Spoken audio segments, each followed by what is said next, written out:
Tollywood all time megastar Chiranjeevi నటించిన mega comeback movie ఖైదీ number 150 box office దగ్గర మరికొన్ని రోజుల్లో దుమ్ము లేపడానికి సిద్ధమవుతుంది.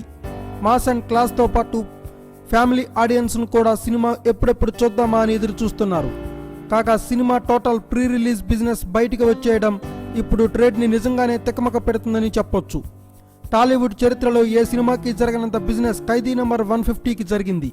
నైజాం ఏరియాలో కనీవిని ఎరగని రీతిలో 23 కోట్లకు, సీడెడ్లో 11,80,00,000కు, టోటల్ ఆంధ్రాలో 32 కోట్లకు బిజినెస్ చేసింది ఖైదీ నంబర్ 150 సినిమా.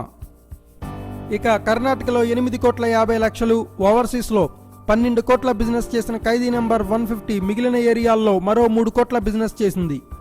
దాంతో మొత్తం మీద ప్రీ రిలీజ్ బిజినెస్ 90 కోట్లకు చేరుకుని చరిత్ర సృష్టించగా క్లీన్ హిట్ కోసం ఏకంగా 91 కోట్లు కలెక్ట్ చేయాల్సిన అవసరం నెలకొంది. అంటే బాహుబలి తర్వాత ఇండస్ట్రీ హిట్ అయిన శ్రీమంతుడు 87,40,00,000కు 4 కోట్లు ఎక్కువగా సంక్రాంతి పోరులో బాలయ్య చారిత్రక 100వ సినిమాను ఎదుర్కొని సాధించాలి. Thanks for watching. Please subscribe our channel.